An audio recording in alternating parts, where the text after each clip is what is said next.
Mehsana RTO કચેરીમાં સર્વરના ધાંધિયા.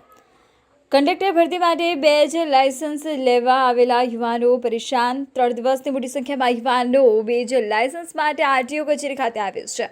Server down હોવાના કારણે 2 દિવસના ધક્કા બાદ પણ યુવાનોનું નથી રહ્યું કામ. આરટીઓ કચેરી ખાતે મોટી સંખ્યામાં યુવાનોની લાંબી લાઈનો લાગી. મારું નામ રાવત સુનિલ છે. અમે કેમ વેટિંગ કરી રહ્યા છો? શું પ્રોબ્લેમ છે? હું અહીંયા કંડક્ટરની જે જાહેરાત કરી છે તો એના માટે લાયસન્સ બેઝ કરાવવા માટે આવેલો છું. પણ અહીંયા સિસ્ટમ એવી છે કે જેથી સર્વર ડાઉન છે, તો માણસ ફોર્મ ફિલઅપ કરવા માટે પહેલા લાયસન્સ બેઝ જરૂરી છે.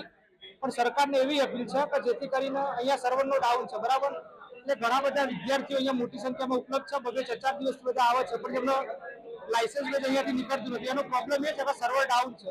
તો સરકારને એવી વિનંતી છે કે વિદ્યાર્થીઓને આવી હાલાકી ના ભોગવવી પડે, તો સિસ્ટમમાં થોડો ચેન્જ લાવવા વિનંતી છે. કેમ કે સર્વર જ્યાં સુધી વિદ્યાર્થી જોડે લાયસન્સ બેઝ નહીં ત્યાં સુધી તે એપ્લાય કરી શકશે નહીં. અને અહીંયા લાયસન્સ કરવા માટે સર્વર છે, તો સર્વરનો પ્રોબ્લેમ એટલો આવે છે કે જેટલી બધા 2-4 દિવસથી અહીંયા આવીને વેટિંગ કરે છે અને છતાં એમને લાયસન્સ બેઝ મળતું નથી. ઘણા વિદ્યાર્થીઓ એવા છે કે જેમના લાયસન્સ બેઝના હિસાબે કંડક્ટરની તૈયારી કરતા હોય છે, ફોર્મ ફિલઅપ કરી શકતા નથી. તો વ્યક્તિ તૈયારી કરે પહેલા જ એને ત્યાંથી જ રિજેક્ટ થઈ જાય છે. તો સરકારને વિનંતી છે કે આવી હાલાકી ના ભોગવવી પડે, તો સિસ્ટમમાં ચેન્જ લાવો જેથી કરી દરેક ઉમેદવાર એપ્લાય કરી શકે અને ભરતીમાં ભાગ લઈ શકે. ગોસ્વામી હર્ષદ.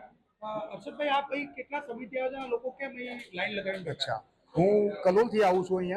અહીંયા મારું ડિસ્ટ્રિક્ટ મતલબ મારું મૂળ વતન દગાવાડિયા છે, તો મારો જિલ્લો અહીંયા મહેસાણા પડે છે. તો અમે લોકો કાલના સવારે 9 વાગ્યાથી સાંજના 5:30 વાગ્યા સુધી અહીંયા વેઇટિંગમાં રહ્યા. આજ સવારે લગભગ 7 વાગ્યાથી લાઇનમાં ઊભા હતા અને અત્યારે લગભગ 12 વાગી ગયા છે. હજુ પણ સર્વર ડાઉન છે. 2 દિવસ થઈ ગયા.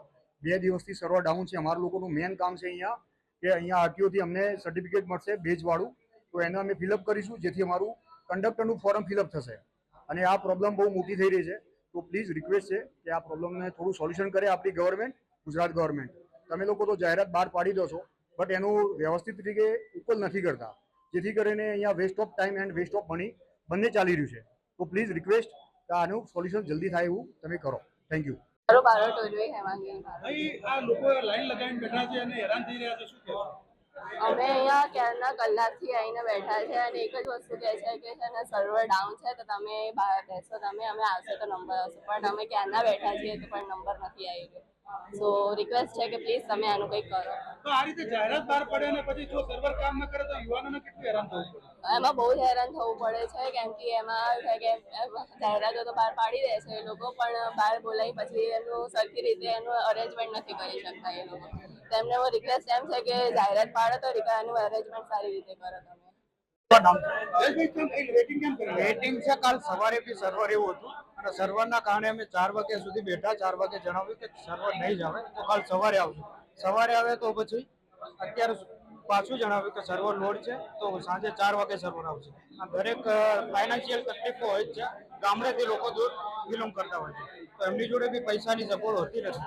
તો સરકારને એટલું જ કહેવાનું છે કે થોડી ડેટ લંબાવવામાં આવે ભરતી બોર્ડને એટલું.